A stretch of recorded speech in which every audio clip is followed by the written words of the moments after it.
Tonight, you're not here to be pushed or pulled. You're not here to be hustled. You've already done enough. Now, you're here to drift, to slow down, to settle into yourself, to close the door on the outside world just for a little while. Let your body find stillness. Let your breath rise and fall. Let your mind stop chasing. There's nowhere you need to be, nothing left to prove.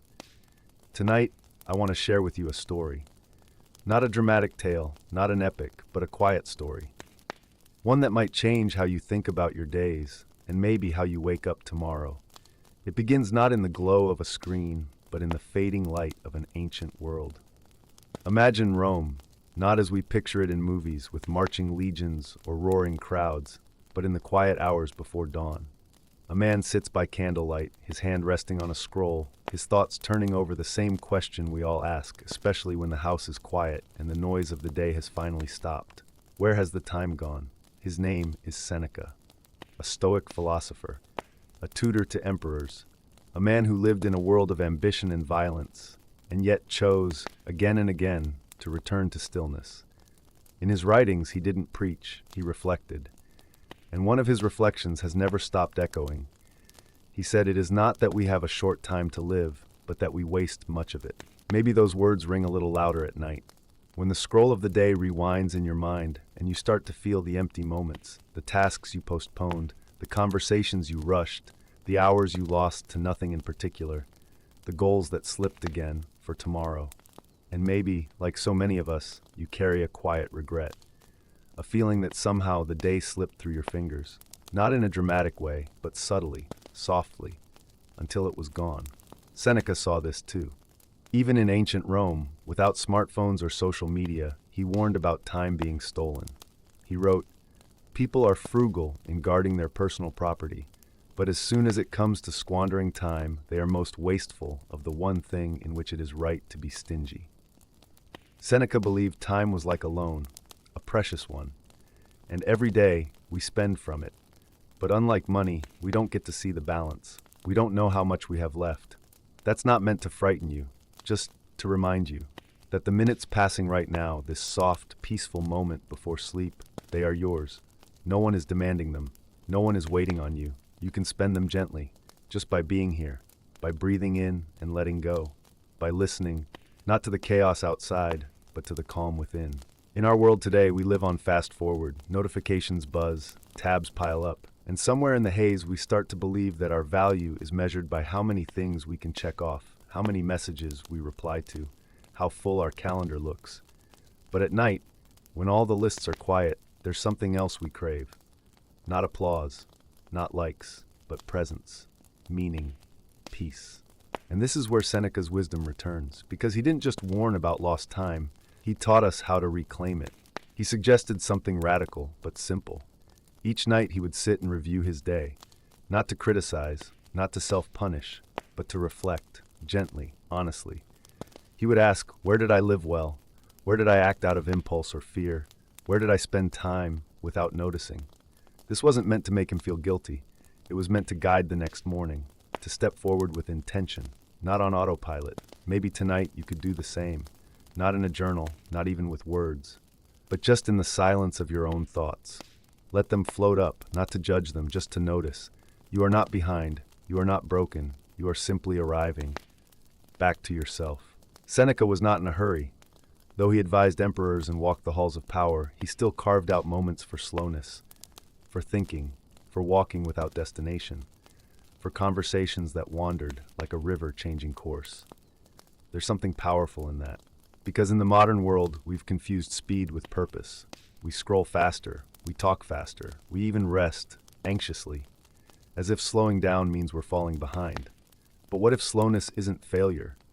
What if it's actually a return to something more human, something softer?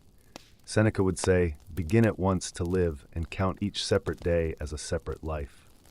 What if today was a life in itself, not a rehearsal, not a bridge to some perfect future, but its own, complete story? Try looking at your day through that lens. It doesn't need to be dramatic. You don't need to have conquered anything. Did you speak with kindness? Did you notice a small beauty? Did you pause even once to breathe without rushing? That's a day fully lived. That's time honored, not wasted. Seneca knew that even small actions held meaning. Not everything had to be grand.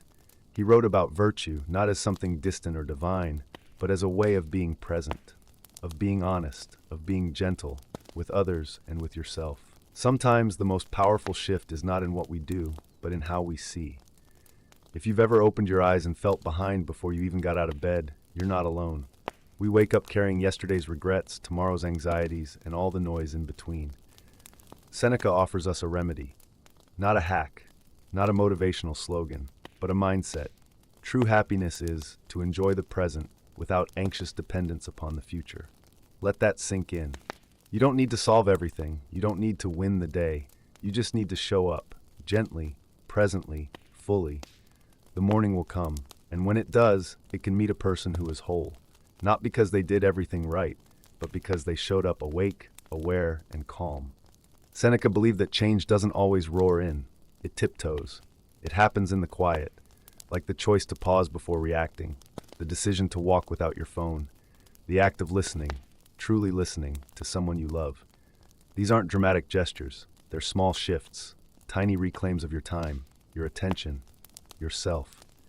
So if you feel behind in life, in habits, in some idealized version of yourself, come back to this. You don't need to change everything. You just need to start noticing. Because what you notice, you can begin to change. And what you change, you can begin to live.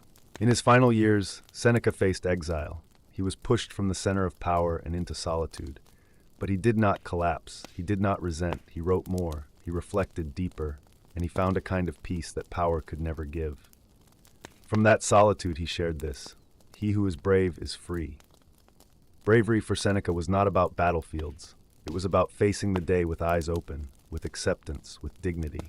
Even when plans fall through, even when progress feels slow, even when others don't understand. There is freedom in that quiet kind of courage. And it lives in you even now, as you lie in bed, choosing to reflect instead of rush. There is a soft kind of wisdom in accepting that no day is perfect. Seneca never aimed for perfection. He aimed for progress, for clarity, for integrity. And perhaps that's what we need too. Not the flawless day, but the one we truly lived. Tonight, if your thoughts are trying to measure how productive you were, pause. Ask instead, did I move with kindness? Did I allow myself to rest? Did I remember that this life, even in its quietest hours, still matters? The perfect day is not the one where everything went right. It's the one where you came home to yourself. And right now, you are home. The Stoics were not emotionless. They simply practiced seeing things clearly, without panic, without illusion.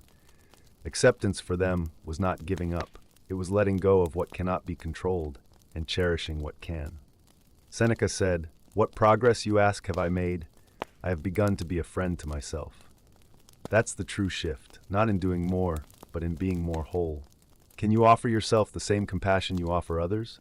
Can you forgive the messiness of being human? Even in your stumbles, you are trying. Even in your delays, you are learning. Let that be enough for now. And now you are drifting, your breath soft and steady, your body sinking into the mattress, the world slowing its spin just for you. Time is no longer something to chase, it is something to rest inside. Seneca understood this. He wrote not just for emperors, but for anyone who felt the weight of the hours. He knew we all live with a clock ticking in our minds, but that peace comes when we learn to hear it, without fear. Each second, a gentle companion. Each moment, a chance to begin again. There is a chance that tomorrow may be noisy again, that the pressure may return, that the patterns of distraction might tug at you. That's okay. You don't need to conquer it all. You only need to return to this stillness, to this awareness, to this presence. You don't need to be perfect, just willing. Seneca would remind you, as long as you live, keep learning how to live. And you are learning even now in this quiet space between waking and sleep. So let us leave the night gently. No dramatic ending, no applause, just a closing breath, in and out. You've given yourself a gift tonight, the gift of reflection, of ancient wisdom, of stillness reclaimed from a busy world. Let your body soften now. Let your mind drift where it wants to go. There is nothing more you need to do, nothing more you need to think. The world will wait. Before we part, if this brought you peace, if it helped you slow down, gently consider liking or subscribing. Not as a favor to me, but as a reminder to yourself, to come back to moments like this. Now, rest well. You are enough, You are whole, and tomorrow will come in its time.